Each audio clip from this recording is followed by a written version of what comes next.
Well, a very good morning to you all. And may I add to yesterday's presentation, thanks to IIS for this and for including me in this thing, John. Thank you very much indeed. And I've enjoyed, I must say, all the plenaries and the special sessions, the entertainment, the lunches, the dinners, etc. It's been great. There has been a huge amount of talk about Egypt, Syria, and Iran at this conference, both specifically the specifics of what's happening in Cairo, what's going on both on the ground, the murderous slaughter of people in Syria, the refugee problems, the international response or lack of it, and clearly Iran has also dominated a lot of the discussions, particularly when it comes to the nuclear file.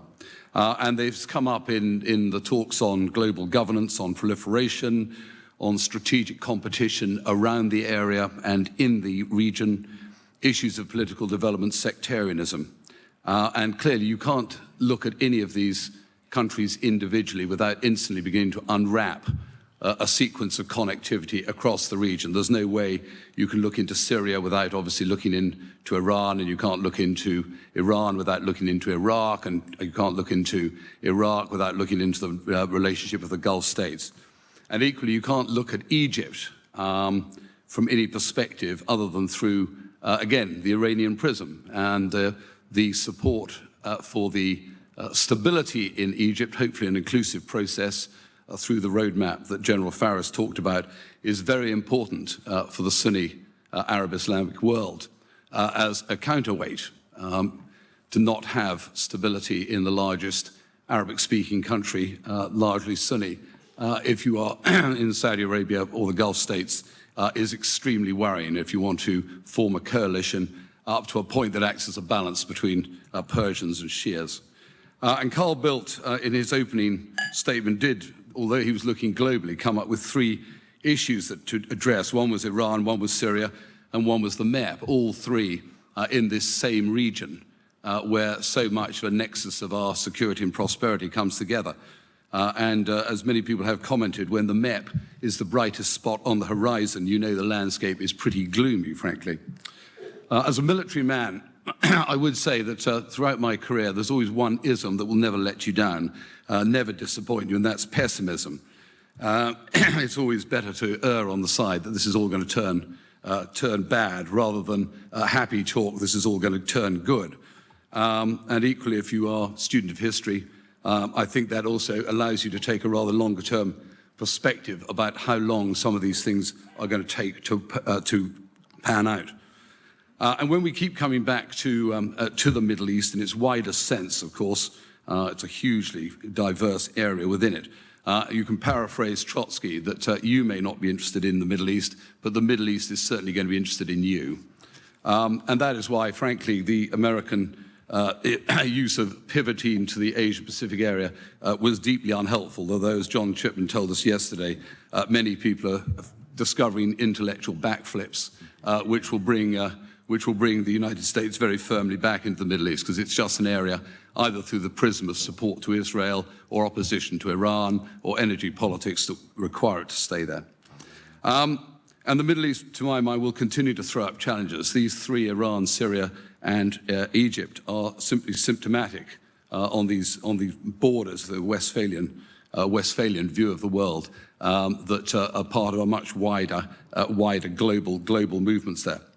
And a major part of the reason that the region will need a different prism is religion and its role in the politics. And I'm very conscious that this is a very sensitive issue to skate around. But religion does provide a very strong common theme running through this very diverse region. And despite all we knew about the Middle East, in many ways, we seemed to suspend our judgment during the Arab Spring, both about the root causes of what was driving the risings in Tunisia, in Cairo, in Homs, Aleppo, etc., and what people wanted. And we seemed to absolutely be determined to believe that everybody who was demonstrating, everybody who had it in for the dictators, the autocrats, etc., wanted freedom, dignity, economic development, etc. But there was quite a lot of religious expression as well. And the BBC coverage, I felt very much firmly fell into the Wordsworthian view in 1789 of the French Revolution. Bliss it was in that dawn to be alive, but to be young was very heaven. And undoubtedly by the time we'd got to 1792 and 1793, and all the excesses of the French Revolution, the Committee of Public Safety, we had begun to see that this was not as simple as certain people thought when they just viewed it through the prism of politics. External challenges defend the revolution. In 1989, 1990, 1991, fall of the Berlin Wall, this perhaps more accurately reflected Wordsworthian enthusiasm.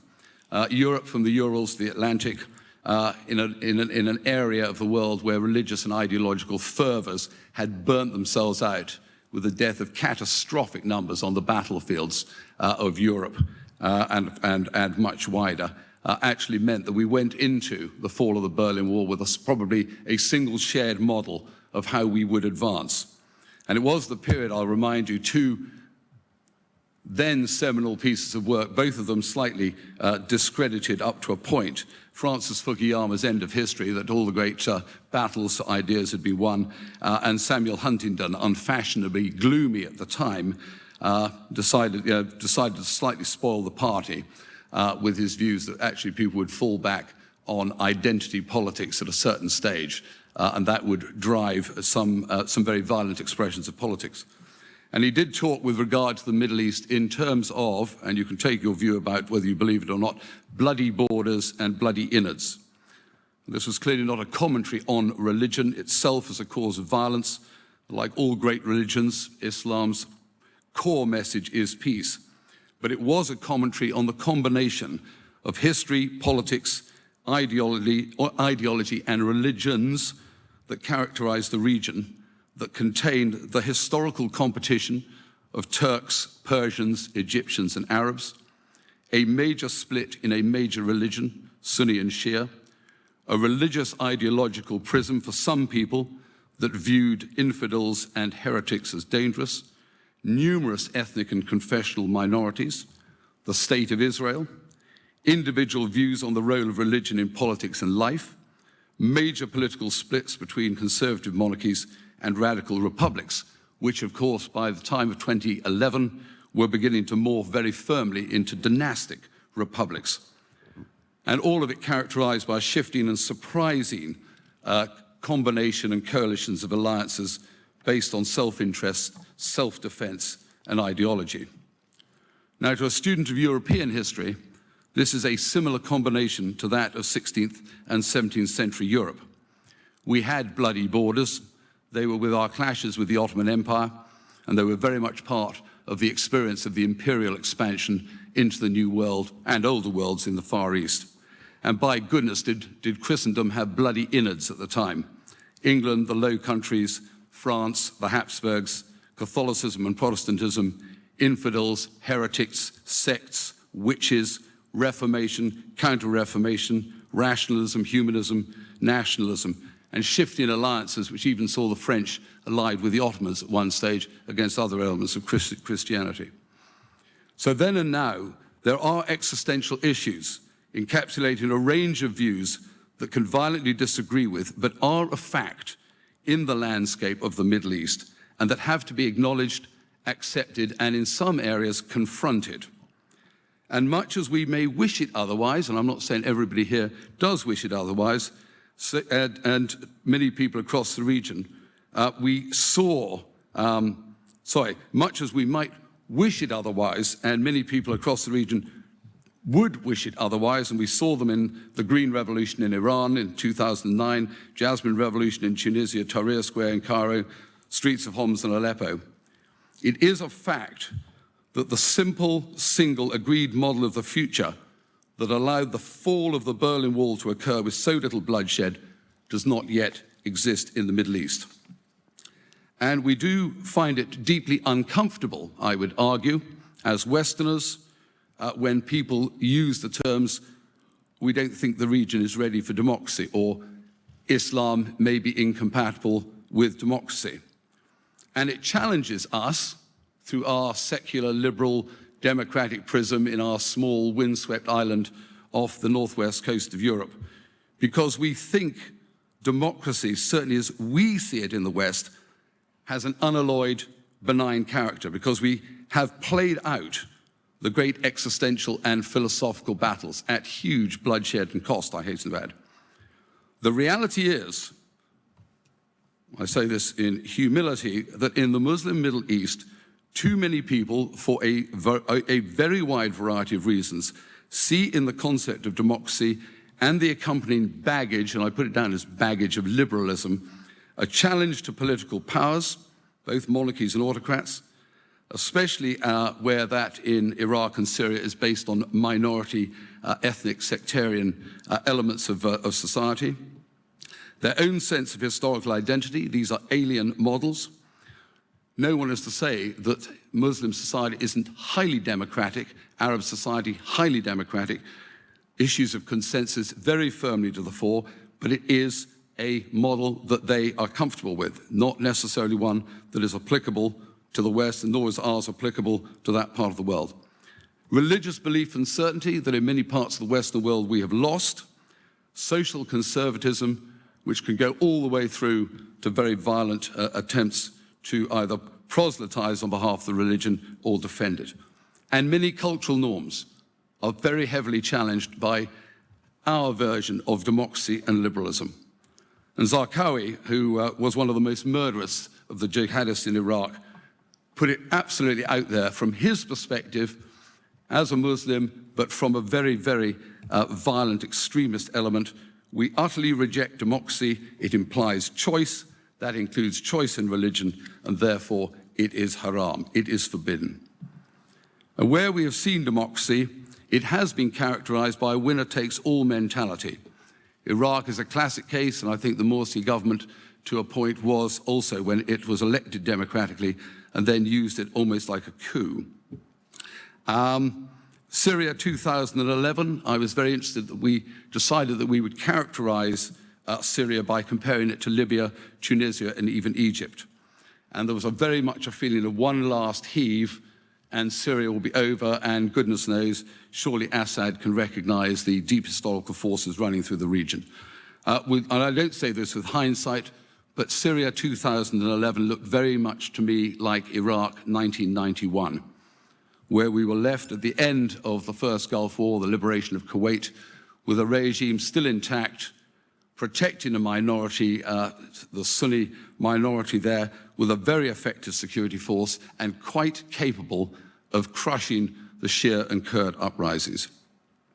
We in the West and the international community must recognize at least that there are issues being fought out in the region, and there are genuinely, sincerely held hopes, fears, and certainties are clashing there.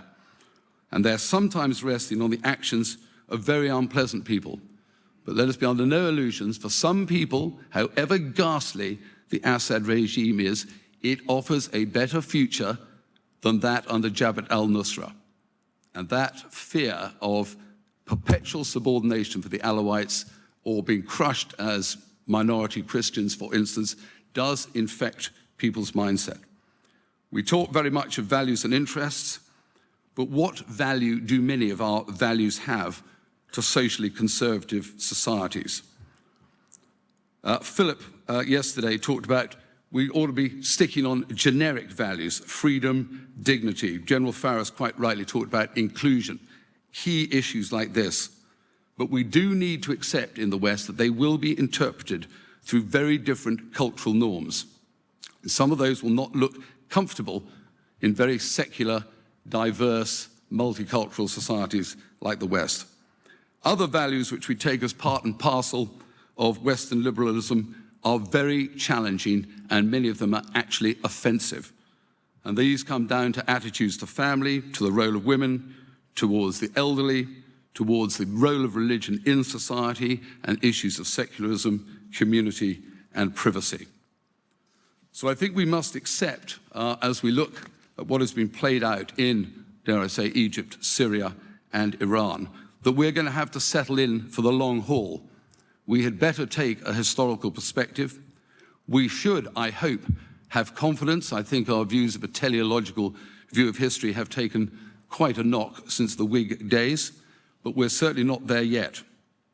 We must accept that religion and ideology, alien to many of us in our mindset, in our very secular society, are absolutely existential for many people in the region. And they do determine day-to-day actions and thoughts. And part of those actions and thoughts will be extremely violent, and that violence will be extremely widespread. We're watching the Sykes-Picot arrangements of 100 years begin to unravel, and as many people have said, funnily enough, not funnily enough, the ethnic religious identities of people in this part of the world have proved stronger than the new states. Now, Carl Bildt again said, well, we push on with this, but we will eventually need to confront some of these opposition groups. Boko Haram, AQI, AQIM, AQAP, Jabhat al-Nusra. As a military man, I can tell you, you unwrap that. It took us 160,000 coalition forces, 400,000 Iraqi security forces, the full panoply of American and British special forces, the Anbar awakening, etc., to drive AQI out of the Euphrates Valley. There is no military coalition like that if the Sunni regions of Syria turn into Afghanistan and connect up with the Anbar region of Iraq again. If we have an insurgency in Egypt, or as I say, in Afghanistan and Syria, it will be highly challenging, and there will be no central government in Damascus or in Baghdad that will be strong enough to confront it. Do we go back to, again, coalitions? In the West, we have reached a broadly acceptable balance of politics, religion, law, the individual, and we have the wealth to underpin it and get a broad consensus around it. That balance and consensus is still being sought in the Middle East. And my worry is, of course, going back to Wordsworth, that however many people of goodwill seeking freedom, dignity and inclusion that you put in one part of the balance, it is depressing how few you need to put in the other side of the balance who are rabidly opposed to that and prepared to use violence in pursuit of either thwarting it or their own agendas. Thank you very much.